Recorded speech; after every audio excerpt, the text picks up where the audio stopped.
শঙ্কর একজন চরম ভায়োলেটেড স্বভাবের মানুষ।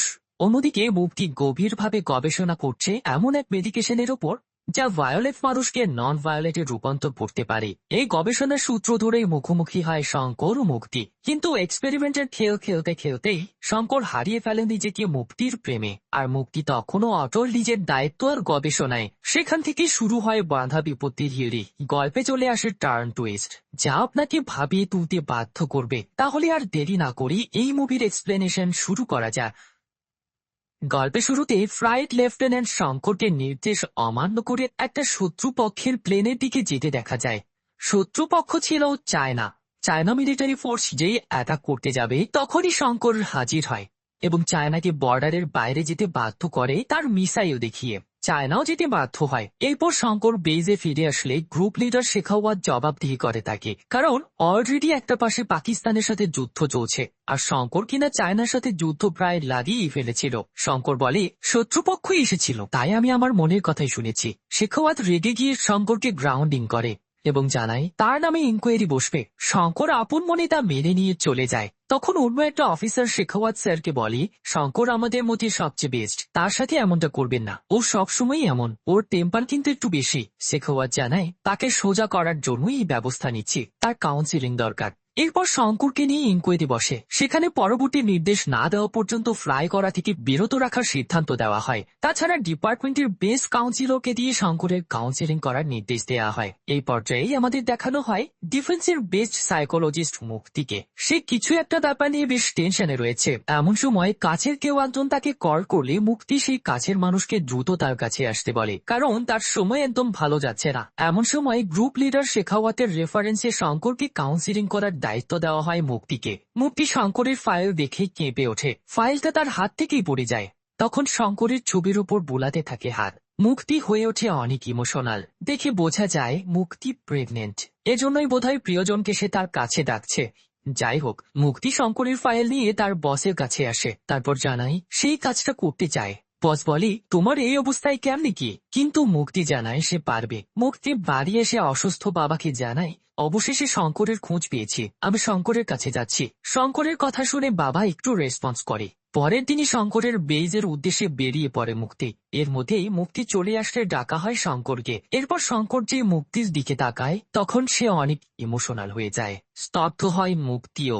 অনেকক্ষণ এরকম স্তব্ধতা চললে শঙ্কর পারমিশন নিয়ে রুম থেকে বেরিয়ে আসে। তারপর আরো ইমোশনাল হয়। গল্প তখন 7 বছর পেছনে নিয়ে গিয়ে দিল্লি দেখানো হয়। ক্যাম্পাসের মধ্যে শঙ্কর একজনকে পেটাতে শুরু করে। সে আবার মায়ের খাওয়ার ভয়ে একটা কনফারেন্সে ঢোকে, যেখানে মুক্তি তার রিসার্চের বিষয় প্রফেসরদের শোনাচ্ছিলেন। তার রিসার্চের বিষয় ছিল মেডিকেশনের মাধ্যমে ভায়োলেটেড পিপলসকে নন ভায়োলেটেড করা সম্ভব। কিন্তু এরপরে কনফারেন্স রুমে এসে সবার সামনে শঙ্কর আবার সেই ভিকটিমকে মারা শুরু করে। মারার কারণ আসন্ন ক্যাম্পাস ইলেকশনে ওই ভিকটিম নির্বাচনে দাঁড়িয়েছিল, যেটা শঙ্করের পছন্দ হয়নি। একমাত্র সে ছাড়া ইলেকশনে কেউ দাঁড়াতে পারবে না। মুক্তি তার সামনে এরকম ভায়োলেটেড শঙ্করকে দেখে চর মারতে আসে, কিন্তু শঙ্কর চর মারার আগেই তার হাতটা ধরে ফেলে। তখন পুলিশ শঙ্করকে ধরে নিয়ে যেতে থাকলে শঙ্কর পুলিশের থেকে 1 মিনিট সময় নিয়ে মুক্তির কাছে এসে জানাই, যদি জানতাম এত সুন্দর মেয়ে এখানে বক্তৃতা দিচ্ছে তাহলে আসতামই না, আর এত সুন্দর মেয়ে যখন চর মারতে চেয়েছে তখন তার চর মারা উচিত। এইটা বলে মুক্তির হাত দিয়ে নিজেই নিজের গালে সে চর মারে, সেই সাথে চোখও মারে। এতে মুক্তি অনেক অবাক হয়ে যায়। তখন প্রফেসর মুক্তিকে বলে, এইটাই কি তাহলে মেডিকেশনের মাধ্যমে ভায়োলেটেড পিপলকে নন ভায়োলেটেড বানানোর রিসার্চ, তাই না? তোমার রিসার্চে অ্যাপ্রুভাল দেওয়া যাবে না। মুক্তি অনেক বোঝাতে চাইলেও প্রফেসররা বোঝে না।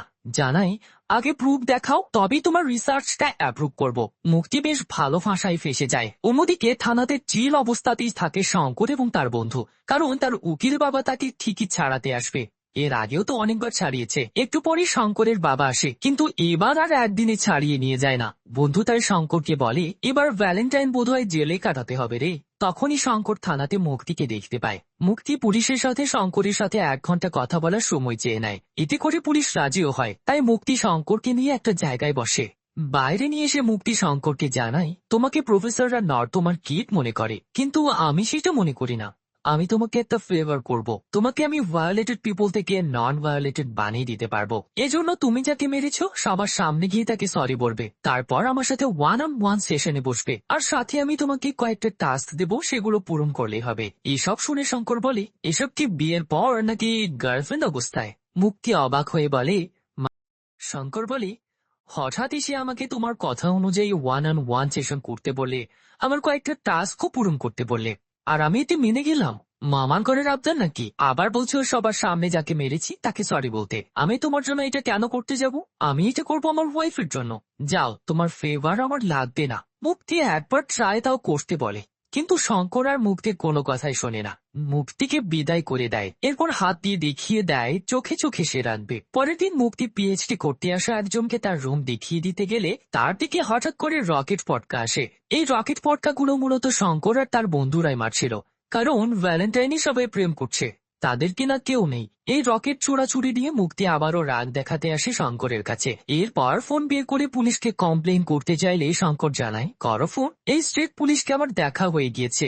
তারপর শঙ্কর জানায়, কি করব বলো, সবাই এই ভ্যালেন্টাইনে গার্লফ্রেন্ড নিয়ে আছে, কিন্তু আমি ইউনিয়ন লিডার হওয়া সত্ত্বেও কেউ আমার খোঁজও নিল না। কেউ এসে বলল না যে আমাকে মিস করে, তোমাকে আমার মনে পড়ে, এমন কেউই আমাকে বলল না। এমনকি কোনো গার্লফ্রেন্ডও আমার জোটেনি। তাই বিরক্ত হয়ে অন্যদের উপরে রাগ দেখাতে হচ্ছে। শঙ্করের কাছ থেকে এসব শুনে মুক্তি নিচে নেমে আসলে প্রফেসরকে দেখে। প্রফেসরকে দেখে মুক্তির মনে পড়ে যায় প্রফেসর প্রুফ চেয়েছিল।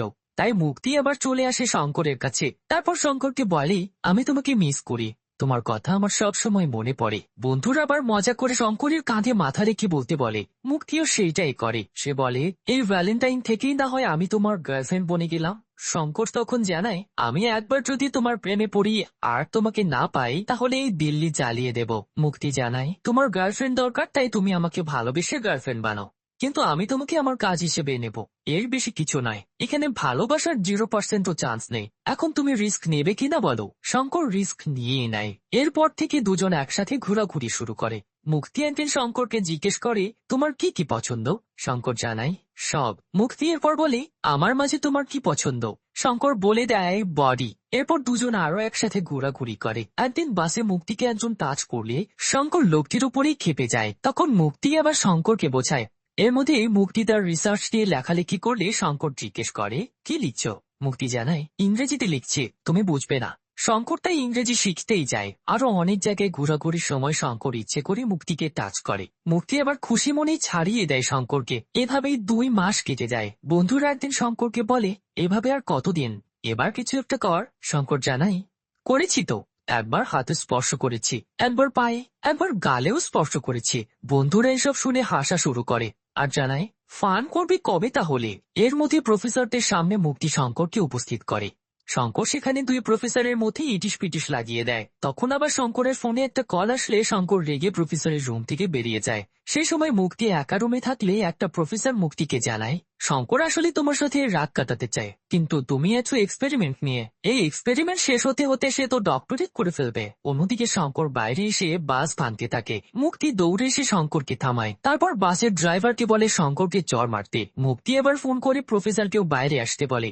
অর্থাৎ মুক্তি চায় শঙ্কর বাস ড্রাইভারের হাতে মার খান, আর সেটা প্রফেসর দেখে এক্সপেরিমেন্ট স্বাভাবিক পর্যায়ে যে আছে সেটা দেখুক। কিন্তু বাস ড্রাইভার শঙ্করকে কি মারবে, উল্টো শঙ্করই বাস ড্রাইভারকে চর মেরে বসে, তাও একবার নয় 3-3 বার। মুক্তি বোঝায়, তোমাকে ধৈর্য ধরতে হবে, তোমাকে 2 মাস ধরে ট্রেনিং দিচ্ছে। কিন্তু শঙ্কর এবার মুক্তির সাথে মিটিং এ বসে, জানায়, আমি এই মিথ্যা ভালো অভিনয় আর করতে পারবো না, আমার বোর লাগছে, ফান লাগবে। মুক্তি বুঝতে পারে শঙ্কর আসলে কি চাচ্ছে, তাই জানায়, ঠিক আছে, আমি তোমাকে ফান দেব, ভরপুর ফান দেব, কিন্তু ড্রাইভারের হাতে চর খাও। প্রফেসরও চলে আসছে। এবার শঙ্কর ড্রাইভারের হাতে চর খায়। কথা অনুযায়ী মুক্তি শঙ্করকে নিয়ে একটা হোটেলে আসে। হোটেলে এসেই মুক্তি তার উপরের ড্রেস খুলে বেডে শুয়ে পড়ে আর শঙ্করকে বলে ভরপুর ফান করতে। কিন্তু শঙ্কর এবার অকওয়ার্ড ফিল করে। এক পর্যায়ে রুম থেকে বেরিয়ে চলে যেতে থাকে। মুক্তি এসে বলে, কেন, ফান না করতে চেয়েছিলে, চলে যাচ্ছ কেন? শঙ্কর জানায়, তুমি না হয় কাজ হিসেবে করছো, কিন্তু আমি তো ভালোবেসেই, তাই আমার এই ফান ব্যাপারটা নিয়ে বলাই উচিত হয়নি। I apologise. দুঃখিত কথাটা ইংরেজিতে বলার কারণ শঙ্কর যে ইংরেজি শিখেছে তা দেখায় মুক্তিকে। তারপর মুক্তিকে জানাই, 1 মাসের মধ্যে তোমার রিসার্চ পেপার অ্যাপ্রুভ করিয়ে দেব। এবার মুক্তি খুশি হয়, কিছুটা ইমপ্রেসও হয় শঙ্করের ওপর। এরপর শঙ্কর সব জায়গায় ভালো হতে থাকে। প্রফেসরের গাড়িতে হেল্প করে, বাসে তার সিটে অন্যজনকে বসিয়ে দেয়, ক্যাম্পাসে মারামারি আটকায়, নিজে ভোটে জিতেও তার প্রতিদ্বন্দ্বী যাকে সে মেরেছিল তাকেই জয়ী হিসেবে সবার সামনে উপস্থিত করে। এসব দেখে খুশি হয় মুক্তি। একদিন মুক্তি আবার শঙ্করের মায়ের নাম জিজ্ঞেস করে রিসার্চের জন্য, কিন্তু শঙ্কর উল্টোপাল্টা নাম বলে। শঙ্কর প্রফেসরদের চোখে ভালো হয়ে উঠিয়ে মুক্তির রিসার্চ পেপার অ্যাপ্রুভ করে। এতে মুক্তি অনেক খুশি হয়। খুশি হয়ে এর ক্রেডিট শঙ্করকেই দেয়। সাথে জড়িয়ে ধরে বারবার আই লাভ ইউ বলে। শঙ্কর তখন জানায়, আমার মায়ের নাম হচ্ছে কাবেরী। আমার যখন 10 বছর তখন আমার মা মারা যায়। একদিন আমি স্কুল থেকে ফিরে এসে দেখি আমার মা ঘরের মধ্যে আগুনে জ্বলছে। আমার মা 5 বছরের বাচ্চাকে বাঁচাতে গিয়ে মাত্র 20% পুড়ে চিকিৎসার অভাবে মারা যায়। এসব বলে শঙ্কর কান্না করে। সাথে আরো জানাই, এরপর থেকেই আমার শরীরে সবসময় আগুন জ্বলা শুরু করে। অল্পতেই আমার মাঝে রাগ চলে আসে আর আমি জ্বলা শুরু করি। এইটা বলে শঙ্কর মুক্তির চুড়িয়ে এক আঙ্গুল দিয়ে ধরে তারপর জানাই, আমি তোমার কাছে আসলে শীতল অনুভব করি। তুমি আমাকে বদলে দিয়েছ। তুমি আমাকে যা বলবে আমি তাই করব। আমি তোমাকে ভালোবেসে ফেলেছি, একদম সত্যিকারের ভালোবাসা। মুক্তি কোনো কিছু বলে ওঠার আগেই সেখানে গাড়ি নিয়ে উপস্থিত হয় আবির নামে একজন। মুক্তি ছুটে যেতে থাকে আবিরের দিকে। এতে চুড়ি ভেঙে যায়, সেই সাথে শঙ্করের দিল। মুক্তি আবিরের কাছে এসে আবিরকে জড়িয়ে ধরে। শঙ্কর সেটা দেখে একদম স্তব্ধ হয়ে যায়। এই পর্যায়ে সিন শিফট করে নিয়ে আসা হয় প্রেজেন্ট ডেতে। অনেক বছর বাদে মুক্তিকে দেখে রেগে যায় শঙ্কর। মুক্তিও আছে আবার প্রেগনেন্সি সময় নিয়ে। শঙ্কর মুক্তির সাথে কথা না বলেই চলে যেতে থাকলে মুক্তি একটা জায়গায় একটু বসতে বলে। শঙ্কর বসে। মুক্তি এরপর জিজ্ঞেস করে, কেমন আছো? তুমি তো ইউপিএসসি করেছিলে, এয়ারফোর্সে কিভাবে আসলে? শঙ্কর কোনো উত্তরই দেয় না। মুক্তি তখন জানাই, অফিসাররা তোমার ব্যাপারে 3টে জিনিস বলেছে। তুমি আউটস্ট্যান্ডিং, হাতের নাগালের বাইরে, যা মন চাই তাই করো, কিন্তু আকাশে উঠতে গেলে সবকিছু অনুমতি নিয়েই করতে হয়, এর বাইরে নয়। শঙ্কর বলে, যখন এনিমি নিজ দেশে ঢুকে পড়বে তখন তাকে প্রতিহত করাও তো আমাদের দায়িত্ব। শঙ্কর এরকম অ্যাগ্রেসিভ ভাবে কথা বললে মুক্তি জানাই, তুমি সেই আগের মতোই অ্যাগ্রেসিভ রয়েছ, পুরোই আলফা ম্যান। শঙ্কর বলে, তুমিও তো তোমার পয়েন্ট অফ ভিউ থেকে আগের মতোই আছো, আবার গড সাফারিংও ভুগছো। মিসেস মুক্তি, তুমি এখানে কেন এসেছো বলো তো? আরো রেগে গেলে মুক্তি একটু কথা বলতে চায়, কিন্তু শঙ্কর সিগনেচার করে চলে যেতে বলে। তখনই শত্রুরা এয়ার বেজে করে এয়ার স্ট্রাইক। শঙ্কর লাফ দিয়ে আগে প্রোটেক্ট করতে আসে মুক্তিকে, তারপর মেডিকেল টিমকে জানিয়ে দেয় প্রেগনেন্ট মুক্তিকে যেন দেখে রাখে। চারিদিকে তখন রক্ত আর আগুন। ইন্ডিয়ান এয়ারফোর্সও পাল্টা আক্রমণের জন্য প্লেন নিয়ে যায়, কিন্তু শঙ্করকে কোনো প্লেনে দেওয়া হয় না। গল্প এরপরেই নিয়ে আসা হয় সেই পাস্টে। ইলেকশনে জেতার পরেও শঙ্কর জয়ী প্রতিপক্ষকে বানালে বন্ধু রেগে যায় শঙ্করের ওপর, কারণ এই ইলেকশন জয় তাদের ফেভারে আসতো।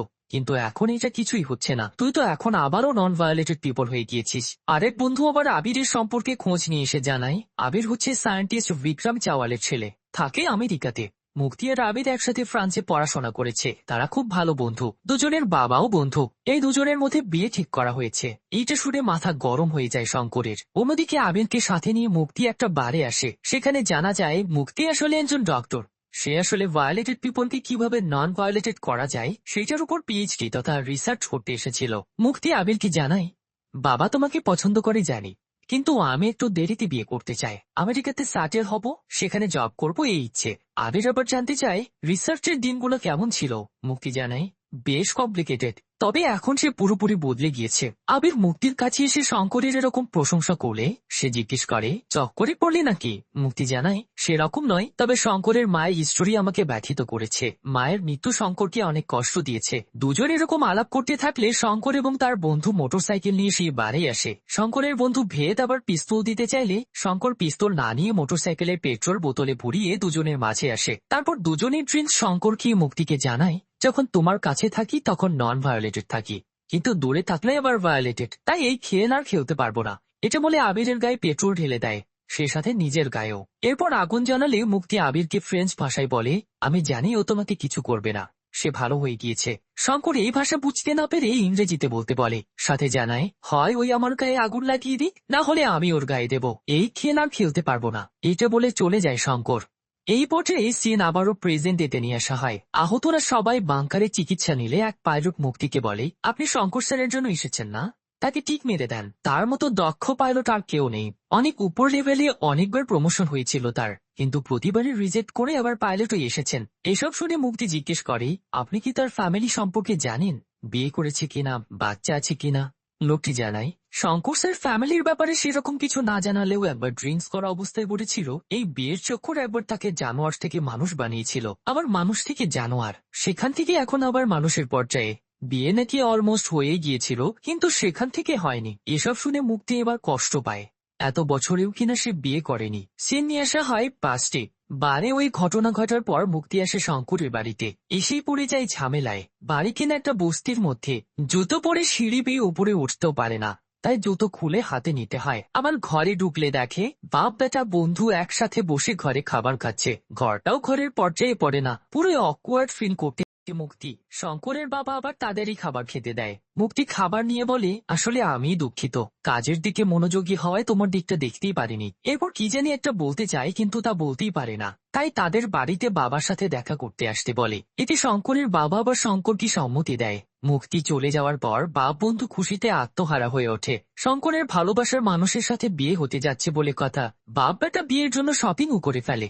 কয়েকদিন বাদেই শঙ্কর আসে মুক্তিদের বাড়িতে। বাড়ির চারিপাশে পুলিশ, বাড়িটাও বিশাল, দেখে বোঝা যায় কোনো সরকারি কর্মকর্তা। শঙ্কর বাড়ির ভেতরে ঢুকে মুক্তির বাবার সামনে বসে পরিচয় দেয়। মুক্তির বাবা তখন বলে, তুমি তো আমার মেয়েকে ভালোবাসো, বিয়েও করতে চাও, কিন্তু তুমি করোটা কি? শঙ্কর জানায়, ল নিয়ে পড়ছি, দুসুর এক্স প্রেসিডেন্ট। বাবা বলে, আমি জানতে চেয়েছি কি কাজ করো যেটা দিয়ে তুমি আমার মেয়েকে চালাবে? শঙ্কর জানায়, এখনো কিছু করি না। এরপরে মুক্তির বাবা মুক্তির সামনে শঙ্করকে অপমান করতে শুরু করে। নিয়ে আসে শঙ্করের বাবার নাম। শঙ্করের বাবা যে সামান্য একজন নোটারি। শঙ্করের বাবা আসলে লয়ার নয়, নোটারি। সব লয়ারের সাথে পরিচিত বলে শঙ্কর থানা থেকে ছাড়া পেত। বাবাকে অপমান করার পর চেন্নাই থেকে এসে ঝুপড়ি ঘরে শিফট হয়েছে, এটা নিয়েও অপমান করে। তারপর বলে, আমার নাম কি তুমি জানো? আমার বাড়ির সামনে আমার নামে কি সাইনবোর্ড দেয়া আছে সেটা দেখেছ? শঙ্কর জানায়, না। মুক্তির বাবা অপমান করে তখন বলে, তোমাদের মতো মানুষদের জন্য তো সাইনবোর্ড দিয়েছে, যাও দেখি এসো। শঙ্কর অপমানিত হয়ে চুপচাপ বাইরে এসে সাইনবোর্ড দেখে। মুক্তির বাবা ইয়াশান্ত বেনিওয়াল একজন আইএএস জয়েন্ট সেক্রেটারি। শঙ্কর সেটা দেখে ইয়াশান্তকে জানালে ইয়াশান্ত বলে, জয়েন্ট সেক্রেটারির মানে বোঝো তুমি? আমার আন্ডারে 226 ডিস্ট্রিক্ট ম্যাজিস্ট্রেট কাজ করে, আছে আরো অনেক সরকারি কর্মকর্তা। তোমাদের মতো 4 কোটি মানুষকে দেখে রাখি, আর তুমি সেখান থেকে এসেছো কিনা আমার মেয়েকে বিয়ে করতে? আদৌ কি তোমার সাথে আমার মেয়ের বিয়ে দেওয়া চায়? শঙ্কর এবার মাথা নাড়িয়ে না বলে। তখন সে জিজ্ঞেস করে, তাহলে আপনি কার সাথে আপনার মেয়ের বিয়ে দেবেন? ইয়াশান্ত তার লেভেল দেখিয়ে দেয়। শঙ্কর তখন বলে, আপনার লেভেলে আসতে কি করতে হবে? এটা শুনে ইয়াশান্ত হাসা শুরু করে। শঙ্কর জানায়, আমার বাড়িতে বিয়ের আয়োজন চলছে, তাই আমি সিরিয়াস। ইয়াশান্ত জানায়, ইউপিএসসি এক্সাম দিতে হয়, এর আবার 3টা ক্যাটাগরি থাকে, তুমি একটা করে দেখাও, তাও ভেবে দেখবো। শঙ্কর কোনো কিছু না বুঝে ডিল ডান করে বাড়ি থেকে যেতে থাকলে মুক্তি শঙ্করের সামনে এসে বলে, তোমার মাথা কি ঠিক আছে? ইউপিএসসি এক্সামে একটা সিটের পেছনে 15 লাখ লড়ে, তুমি অনেক করেছো, আর করতে হবে না। শঙ্কর তখন বলে, তোমারও কি তোমার বাবার মতো আমার বাড়ি দেখে বমি এসেছিল? তুমিও কি তোমার বাবার মতো আমাদের ছোট করে দেখছো? মুক্তি জানাই, ব্যাপারটা তা নয়। শঙ্কর জানাই, আমি ইউপিএসসি পাশ করেই তোমার সামনে হাজির হব, এর আগে নয়। যেদিন তুমি আমার ফোন পাবে সেদিন মনে করবে আমার ইউপিএসসি ক্লিয়ার হয়ে গিয়েছে, সেদিন ফোন ধরো। যাওয়ার আগে মৃত মায়ের চুড়ি বের করে মুক্তির হাতে দেয় শঙ্কর। চুড়ি দিয়ে জানাই, বাবা বিয়ের প্রস্তুতির জন্য দিয়েছিল। এবার চুরি পেয়ে ইমোশনাল হয় মুক্তি। এরপর শঙ্কর বন্ধুকে নিয়ে সোজা জেলা জর্জ কোর্টের সামনে আসে, যেখানে শঙ্করের বাবা কাজ করছিল। শঙ্কর বাবার থেকে 10,000 টাকা চায় ইউপিএসসি এক্সামের বই কেনার জন্য। অবশ্য ইউপিএসসি ঠিকমতো বলতেও পারে না, বাবাই বলে দেয়। তারপর বাবা হাসির ছলে বলে, ইউপিএসসি এর পূর্ণ অর্থ কি? দুই বন্ধু মিলে আপকে আগে ভেঙে উত্তরপ্রদেশ বলে, তারপরে এসসিকে সেকেন্ডারি কলেজ। এটা শুনে বাবা এসে বলে, এরা কিনা আসছে ইউপিএসসি এর পরীক্ষা দিতে। শুরু হয় শঙ্করের ইউপিএসসি ফার্স্ট ইয়ারের কার্যক্রম। অনেক পরে পরীক্ষা দেওয়ার পরেও প্রথমবার ফেলই হয়, দ্বিতীয়বারও একই কাণ্ড। তৃতীয় বছরে সে শঙ্কর এক ইউপিএসসিয়ানের থেকে শিক্ষা নেওয়া শুরু করে। এক্সামের দিন শঙ্কর সবার আগে খাতা জমা দেয়। রেজাল্টের দিন বন্ধুকে পাঠিয়ে না দিয়ে নিজের রেজাল্ট দেখতে যায় এবং তৃতীয় বছরে এসে শঙ্কর ইউপিএসসি এক্সামে পাশ করে। তারপর ডিরেক্ট চলে আসে বাবার কাছে। বাবাকে জানাই, আমাদের বাড়ির সামনে সাইনবোর্ড লাগাও, 1 বছরের মধ্যে আমি আইএএস হব। বাবা স্যালুট করে শঙ্করকে। সিন আবারও প্রেজেন্ট ডেতে নিয়ে আসা হলে শঙ্করকে শেখাওয়াত ডাকে। শেখাওয়াত একটা রুমে সবাইকে ওয়ার প্ল্যান দিতে থাকলে শঙ্কর বলে, এটা জাস্ট দেখানো অ্যাটাক, মূল অ্যাটাকটা নর্দার্ন বর্ডারে করার প্ল্যান করছে শত্রুপক্ষ। এর আগেও এরকম স্ট্র্যাটেজি যুদ্ধক্ষেত্রে অনেকবার হয়েছে, উদাহরণ হিসেবে কয়েকটা দেশের ওয়ারও দেখায়। শেখাওয়াত শঙ্করের থেকে এইসব শুনে সবাইকে বের করে দিয়ে বলে, এত কিছু তুমি কোথা থেকে জানলে? শঙ্কর জানায়, বই পড়ে। শেখাওয়াত এরপর শঙ্করকে বলে, মুক্তি নামে যে এখানে এসেছে সে তোমাকে খুব ভালোভাবে জানে, তাই এই যুদ্ধের মধ্যেও জীবন বিপন্ন করে এখানে এসেছে। আমার তোমার ডকুমেন্টে তার সিগনেচার লাগবে। এই ওয়ার টাইমে আমার বেস্ট পাইলটকে লাগবে, তাই দ্রুত ক্লিয়ারেন্সের ব্যবস্থা করো। সিন এরপরে পিছনে নিয়ে আসা হয়। ইউপিএসসি এর প্রিলিমিনারিতে টিকে যাওয়ার কারণে শঙ্করের বাবা বন্ধু খুব খুশি হয়। সেদিন রাতে মুক্তি আবার 2টা কারণে পার্টি রাখে। 3 বছর আমেরিকা থেকে ফিরে সে ইন্ডিয়ান ডিফেন্সে সিনিয়র কাউন্সিলর হিসেবে জয়েন করেছে সেটা জানায়। সাথে জাসিকে যে বিয়ে করতে যাচ্ছে সেইটারও অ্যানাউন্সমেন্ট করে। এই জাসি শুরুর দিকে মুক্তির থেকে রুম চিনে নিয়েছিল, তার সাথে কিনা মুক্তির রিলেশন হয় এবং বিয়েরও অ্যানাউন্সমেন্ট হয়ে গেল। সেই পার্টিতে শঙ্কর আবার বাবা বন্ধুকে মেয়ে এসে মুক্তিকে কল করে। মুক্তি 3 বছর পর হঠাৎ শঙ্করের কল পেয়ে অবাক হয়ে যায়। মুক্তি এই মুহূর্তে শঙ্করের কলও ধরে না। শঙ্কর সামনাসামনি চলে আসে, বারবার মুক্তির চোখের সামনে ফোন দেয়, কিন্তু মুক্তি কল ধরে না। শঙ্কর দেখিয়ে দেয় ফোন ধরছে না কেন, কিন্তু মুক্তি হয় পুরোই অবাক। সেই পার্টি থেকে আবার মুক্তির বাবা সিকিউরিটি গার্ড দিয়ে তাড়িয়ে দেয় শঙ্কর সহ সবাইকে। শঙ্করের বাবা কোনো প্রকার সিনক্রিয়েট ছাড়া শঙ্করকে নিয়ে যায়। অন্যদিকে মুক্তি আগে দেখতে থাকে ইউপিএসসি এর রেজাল্ট চেক করলে দেখে শঙ্কর সত্যি প্রিলিমিনারিতে পাশ করেছে। এটাতে অনেক খুশিও হয়। ওইদিকে বাড়ি এসে শঙ্কর বাবাকে ঘরবন্দি করে বিয়ারের বোতল নিয়ে আবারও চলে আসে মুক্তিদের বাড়ি। বিয়ারের বোতলকে বানায় পেট্রোল বোমা, তারপর সেটা মারতে থাকে চারিদিকে, শোনাতে থাকি ইংরেজি কথা। এইসব দেখে মুক্তি ছুটে আসতে থাকে শঙ্করের দিকে। জাসি বাধা দিলেও মুক্তি শোনে না। মুক্তি আসলে শঙ্কর বলে ফোন ধরার কথা ছিল, কিন্তু ফোন ধরলে না কেন। মুক্তি আবার শঙ্করকে কুল হতে বলে, জড়িয়ে ধরে শান্ত করতে চায়, কিন্তু শঙ্কর আর এবার শান্ত হয় না। শঙ্করের পুরো মাথা এবার একদম গরম হয়ে যায়। চাষিকেও টাইম দেয় না। এক পর্যায়ে মুক্তিকে নিয়ে আসে ছাদে, তারপর দেয় গেট বন্ধ করে। গেট বন্ধ করার পর শঙ্কর আবার মুক্তিকে বলে ফোন কেন ধরলে না, কিসের বিয়ে করতে যাচ্ছ। মুক্তি শঙ্করকে শান্ত হতে বলে, জানাই পুলিশ কেস হলে ইউপিএসসি এর প্রিলিমিনারি বাতিল হয়ে যাবে, তাই পাগলামি করো না। শঙ্কর জানাই আমি কোনো পাগলামি করছি না। তোমার বাবা শর্ত দিয়েছিল, সেই শর্ত পূরণ করে এখন আমি এসেছি, কিন্তু তুমি আমার সাথে বিশ্বাসঘাতকতা কেন করলে। মুক্তি জানাই 3 বছর কেটে যাচ্ছে, কিভাবে অপেক্ষা করি। আর তোমাকে তো শুরুতেই বলেছিলাম আমি তোমাকে ভালোবাসতে পারবো না। এটা শুনে শঙ্কর বলে যদি ভালো নাই বাসতে তাহলে বাবার সামনে শর্তটা কেন মেনে নিলে। মুক্তি জানাই তুমি কোনো কিছুতে না শব্দটা শোনো না, তাই আমি সেদিন তোমাদের বাড়িতে বলতে চেয়েছিলাম যে আমার আর তোমার মধ্যে কোনো কিছুই সম্ভব নয়, কিন্তু সেটা বলতে পারিনি কারণ তুমি তো শোনো না, আবার পেট্রোল বোমা নিয়েও ঘোরো। তোমার আর আমার মাঝে অনেক তফাৎ। এবার শঙ্কর জিজ্ঞেস করি তুমি কি কখনো আমাকে একটু হলেও ভালোবেসেছিলে। মুক্তি জানাই কখনোই না। তারপর বলে ইচ্ছের বিরুদ্ধে গিয়ে তো আর ভালোবাসা যায় না। এটা শুনে শঙ্কর বলে আমার পুরো শরীরে আগুন জ্বলছে, কিছু একটা করো। তখন আবার ছাদের দরজায় পুলিশ চলে আসে। মুক্তি আবার শঙ্করকে জড়িয়ে ধরে শান্ত করতে চাইলে শঙ্কর বলে হয় আমাকে গুলি করে মেরে ফেলো, নয়তো কিস করো, না হলে চলো দুইজনে লাফ দিয়ে মারা যায়। মুক্তি জানাই এই তিনটার একটাও করতে পারবো না, শুধু পারবো একসাথে কান্না করতে। এরপর মুক্তি বোঝায় যে তোমার সামনে অনেক সুন্দর ভবিষ্যৎ, আমাকে বলে সেদিকে ফোকাস করো। শঙ্কর মাথা নাড়িয়ে জানাই ঠিক আছে। এরপর ছাদের গেটের দিকে যেতে থাকলে মুক্তি বলে অন্য পাশ দিয়ে যাও, তা না হলে পুলিশ ধরবে। শঙ্কর জিজ্ঞেস করে পুলিশ ধরলে কি তোমার কোনো যায় আসে। মুক্তি জানাই না। এটা শুনে শঙ্কর দরজার দিকেই যায়। তখন পুলিশ শঙ্করকে আঘাত করে গ্রেফতার করে। মুক্তি চেয়ে চেয়ে দেখে আর শুধু কান্না করে। পরের দিন শঙ্করের বাবা আসে মুক্তির বাবার কাছে, হাত জোর করে বলে তার ছেলেকে যেন ছেড়ে দেওয়া হয়। তাদের খানদানে এরকম ঘটনা এবারই প্রথম ঘটেছে। এই খানদানে নিয়ে আবার মুক্তির বাবা ইয়াশান্ত অপমান করে শঙ্করের বাবাকে, অপমান করে আরো অনেক কথা শোনায়। অন্যদিকে জাসি মুক্তিকে জিজ্ঞেস করে কাল রাতে কি হয়েছিল। মুক্তি জানায় শঙ্কর সে শুরু থেকেই তার ভালোবাসা আমার উপর জাহির করে আসছে, কিন্তু আমি কখনো তাকে ভালোবাসিনি।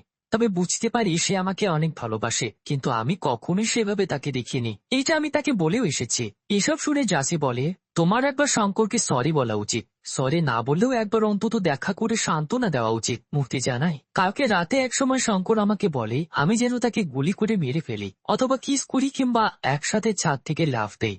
একটা সময় একসাথেই তিনটাই করতে ইচ্ছে করেছিল, কিন্তু তা তো সম্ভব নয়। শঙ্করকে পিছু ছাড়ানোর জন্য বাবাকে বলেছিলাম সে যেন শঙ্করকে ইউপিএসসি এর গ্যারাকলে ফাঁসিয়ে এর থেকে আমাকে মুক্তি দেয়, কিন্তু সেই ইউপিএসসিতেও পরিশ্রম করে সফল হয়। শুধুমাত্র আমাকে পাওয়ার জন্য সে এত কিছু করে।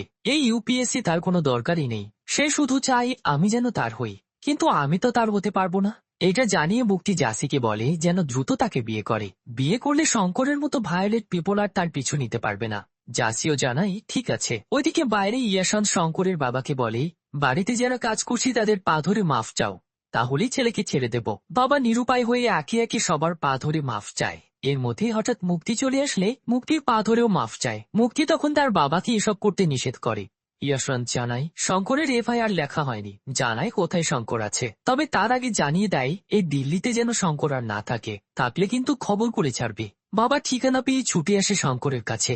গুরুতর আহত অবস্থায় শঙ্করকে ছাড়িয়ে তার মোটরসাইকেলে উঠিয়ে বাবা শোনায় তোর যখন 6 বছর বয়স ছিল তখন তুই উড়োজাহাজ পছন্দ করতি, তোর মাকে বলতি তুই অনেক স্পিডে উড়োজাহাজ উড়াবি, আমি চাই তুই যেন এবার উড়োজাহাজ উড়াস, তাও অনেক স্পিডে। এসব বলতে বলতেই বাবা মোটরসাইকেল অ্যাক্সিডেন্ট করে বসে। এই অ্যাক্সিডেন্টের স্পটেই মারা যায় শঙ্করের বাবা। শঙ্কর খায় আরো একবার শকড। শেষ সম্পর্কটুকু হারিয়ে হয়ে যায় একদম মিশ্র। শঙ্কর বাবার লাশ নিয়ে যেতে থাকে তার বাড়ির দিকে। অন্যদিকে মুক্তি এবং জাসির শুরু হয় বিয়ের কার্যক্রম। এর মধ্যে শঙ্করের বাবার অন্তিম সৎকার শুরু হলেই শঙ্করের কাছে এসে বসে এক পুরোহিত। করতে চায় সেসব কার্যক্রম। পুরোহিত কার্যক্রম চলাকালীন জানায় তার নাম মুক্তি, তাই না? তাকে তুই এই কালেও পাবি না, ওই কালেও পাবি না। পুরোহিত তারপর তার কাছের বন্ধুর উদাহরণ দেয়। সে ভালোবাসার জন্য মরেছিল, তাই জানায় ভালোবাসা মানে মৃত্যু। শঙ্কর বলে, না হয় মরেই গেলাম, কিন্তু ভালোবাসার ব্যথা তো শেষ হচ্ছে না। পুরোহিত জানায় এটা কখনোই শেষ হয় না। তারপর বাবার অন্তিম সৎকার দেখিয়ে বলে, তোর ভালোবাসার জন্য আজ তোর বাবা আগুনে জ্বলছে, তাই মুক্তিকে তুই ভুলে যা। মুক্তিকে ভুলে যাওয়াটা আগুনে পরিণত কর, যেন মুক্তি পায়ে পড়ে তোর ভালোবাসা ভিক্ষা চায়। এটা বলে চলে যায় পুরোহিত। কথাটা ভাবায় শঙ্করকে। এর মধ্যে মুক্তির হলুদের দিন চলে আসে। হলুদের দিন শঙ্কর আবার উপস্থিত হয় মুক্তির সামনে। মুক্তি আবার শঙ্করকে দেখে অবাক হয়। শঙ্কর মুক্তির কাছে এসে পকেট থেকে একটা বোতল বের করে সেটা ঢেলে দেয় মুক্তির ওপর। তারপর জানায়, বাবাকে জ্বালাতে গিয়েছিলাম বানারস, সেখান থেকে নিয়ে এসেছি গঙ্গার জল, যেন তোর নতুন জীবনকে ধুয়ে মুছে পাপ মুক্ত করতে পারিস। মহাদেবের কাছে দোয়া করেছি যেন শঙ্করের মতো তোর ছেলে হয়, যাতে তুইও বুঝতে পারিস যে ভালোবাসায় মরে সেও কারো না কারো সন্তান। এটা বলে শঙ্কর চলে গেলে পুরো কথা ভাবায় মুক্তিকে। তাই বিয়ের পিড়িতে 7 পাকের এক পাত না ঘুরতেই থেমে যায়। জাসি বুঝতে পারে ব্যাপারটা কি, তাই বাঁধন খুলে দেয়। মুক্তি ছুটে আসে শঙ্করের বাড়িতে, কিন্তু এসে দেখে দরজায় তালা লাগানো। অন্যদিকে শঙ্কর পিস্তল দিয়ে সুইসাইড করতে গেলে মাথার উপর দিয়ে একটা উড়োজাহাজ যায়। তখন তার মনে পড়ে যায় বাবার বলা শেষ কথাগুলো। বেস্ট পাইলট হওয়ার জন্য তাই ইন্ডিয়ান এয়ারফোর্সে জয়েন করে। কঠিন ট্রেনিং এর মাধ্যমে বেস্ট পাইলট হয়। অন্যদিকে মুক্তি শঙ্করকে না পেয়ে জাসিকে বিয়ে করে ঠিকই, কিন্তু মন সারাক্ষণ শুধু শঙ্করের দিকেই থাকে। সারাক্ষণ শঙ্করের চিন্তায় শুধু ড্রিঙ্কস করতে শুরু করে। এদিক সেদিক খুঁজতে থাকে শঙ্করকে। এর মধ্যে প্রেগনেন্ট হয়, কিন্তু সেটাকে হালকাভাবেই নেয়। মেয়ের এরকম ভেঙে পড়া দেখে হার্ট অ্যাটাক করে বসে মুক্তির বাবাও। একদিকে শঙ্কর হয়ে ওঠে একদম পারফেক্ট ম্যান, অন্যদিকে মুক্তি যেতে থাকে রসাতলে। ভাগ্য কিভাবে বদলিয়ে দেয় প্রত্যেকের জীবন। সিন এর মধ্যে নিয়ে আসা হয় প্রেজেন্ট ডেতে। শঙ্করের সবকিছু শুনি কান্নায় ভেঙে পড়ে মুক্তি। এরপর আসে শঙ্করের রুমে। তারপর পুরো রুম দেখতে থাকলে শঙ্কর এসে বলে, আর ইমোশনাল হতে হবে না, আমার প্লেন উড়ানোর জন্য সিগনেচার দাও। মুখী তখন জানাই, আমি ইমোশনাল হচ্ছি না, শুধু ভাবছি সেসব মেয়েদের কথা যারা আসলে রাজকুমারের মতো কাউকে চায়, কিন্তু রাজকুমার কিনা তার যোগ্য নয়, যোগ্য হচ্ছে দিন মজুর। এই জায়গায় মুক্তি তার কথাই বলে। এসব বলার পর মুক্তি বলে, আমি যদি বলি আমি তোমাকে ভালোবাসি, এইটা কি তুমি বিশ্বাস করবে? মুক্তির কাছ থেকে এই কথা শুনে হাসতে শুরু করে শঙ্কর। বলে, তুমি আসলে ড্রিঙ্কস করেছ, তাই মাতাল হয়ে এসব বলছো। মুক্তি জানায়, হ্যাঁ, আমি সবসময় ড্রিঙ্কস করে নিজের মৃত্যু চাই, কিন্তু সেই মৃত্যুটাই তো হচ্ছে না। আজ প্রেগনেন্সির 9 মাস, এই বের হলেই হয়তো আমার মৃত্যু হবে। শঙ্কর বলে, যাও মারা যাও, তাও আর ভালোবাসার কথা আমাকে বলো না। আমি এখন আর ভালোবাসার কথা মাথাতেই নেই না, আমি এখন শুধু লড়াই করতে চাই। তাই আমার রেলিগেশন পেপারে সিগনেচার করে আমাকে প্লেনে ওড়াতে সাহায্য করো। কিন্তু মুক্তি সিগনেচার করতে চায় না, জানাই সিগনেচার করা মানেই তো মৃত্যু। শঙ্কর আবার জানাই, আমি মৃত্যুকে আর পরোয়া করি না, আমি অনেক আগেই মারা গিয়েছি। অন্যদিকে শেখাওয়াতের কাছে একটা ইন্টেল আসে। এক পাশে চায়না ফোর্স দিয়ে রেডি হয়েছে, অন্যদিকে আইএনএস বিজয়কে পাকিস্তানে 4 ওয়ারশিপ অ্যাটাক করেছে, তাই দ্রুত সকল এয়ারফোর্স নিয়ে আক্রমণ চালাতে হবে। এদিকে মুক্তি এমন অবস্থায় হাঁটু গেড়ে শঙ্করের সামনে বসে, তার ভালোবাসা ভিক্ষা চায়, বলে যেন যুদ্ধে না যায়। তখন শঙ্কর দেখে মুক্তির ব্লিডিং হচ্ছে।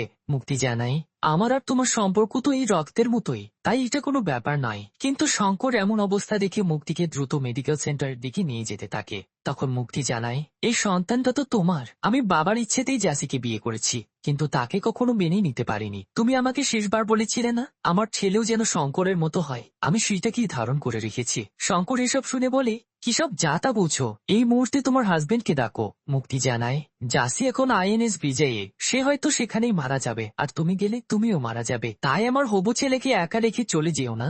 শঙ্কর জানায়, তোমার সন্তান একা বড় হবে না, তুমি সিগনেচার করো, আমি আবার ফিরবো। এবার সিগনেচার করে মুক্তি। তাই শঙ্কর যেতে থাকে প্লেনের দিকে। যাওয়ার সময় উপলব্ধি করতে থাকে মুক্তি এবং বাবাকে। অন্যদিকে মুক্তি অপারেশন থিয়েটারে উপলব্ধি করে শুধু শঙ্করকে। এর মধ্যে শঙ্কর প্লেন নিয়ে অপারেশন শুরু করে। আইএনএস বিজয়ে ইতিমধ্যে আক্রমণ হয়েছে, সেখান থেকে জাসি এবার শঙ্করের লড়াই দেখতে থাকে। শঙ্কর একে একে 2টা ওয়ারশিপ ধ্বংস করে, তৃতীয়টা করতে এসে শঙ্করের প্লেনে আক্রমণের শিকার হয়, কিন্তু শঙ্কর তবুও থেমে থাকে না, 3 নম্বরটাও ধ্বংস করে। ইতিমধ্যে প্লেনের অবস্থা মারাত্মক ক্ষতি হলে শঙ্করকে ইনজেক্ট করতে বলা হয়, কিন্তু শঙ্কর ইনজেক্ট করে না। তখন দেখানো হয় একটা ফ্ল্যাশব্যাক। শঙ্কর লাস্টবার মুক্তির সাথে সুইসাইড মিশনের সামিল করে, অর্থাৎ চতুর্থ ওয়ারশিপ ধ্বংস করার জন্য এগিয়ে যেতে থাকে। তখন শঙ্কর মুক্তিকে উদ্দেশ্য করে বলে, আমি তোমাকে ভালোবাসার আগুনে পোড়াতে চেয়েছিলাম, কিন্তু আমার জার্নি এখানেই শেষ হচ্ছে। চিন্তা করো না, আরেক শঙ্কর আসছে, সে আমার মতোই হবে। এটা বলে প্লেন ওয়ারশিপের উপর ক্রাশ করে নিজের জীবনের বিনিময়ে জাসিকে রক্ষা করে। অন্যদিকে মুক্তির ছেলে বাচ্চা জন্ম নেয়, আর জন্মের পরপরই মারা যায় মুক্তি। দুজনের মৃত্যুর মধ্য দিয়ে শেষ হয় করুণ এক ভালোবাসার গল্প। আসলে ছেলেরা যখন সত্যিকারের ভালোবেসে ফেলে তখন সবকিছু দিয়েই ভালোবাসে। এটা অনেক মেয়ে যেন বুঝেও বুঝতে চায় না, আর যখন বোঝে তখন বড্ড দেরি হয়ে যায়। তাই দিন শেষে শুধু মুক্তির মতো পস্তাতেই হয়। শঙ্কর চরিত্রে ধানুষ যেমন দুর্দান্ত অভিনয় করেছেন, তেমন মুক্তি চরিত্রে কৃতি স্যানন। কিন্তু গল্প যেভাবে শুরু হয়েছিল, এন্ডিং সেরকম মনে ধরেনি। বিশেষ করে ইন্ডিয়া পাকিস্তান চায়নার যুদ্ধের ব্যাপারটা। আপনাদের এন্ডিং কেমন লেগেছে তা জানাতে পারেন কমেন্ট বক্সে।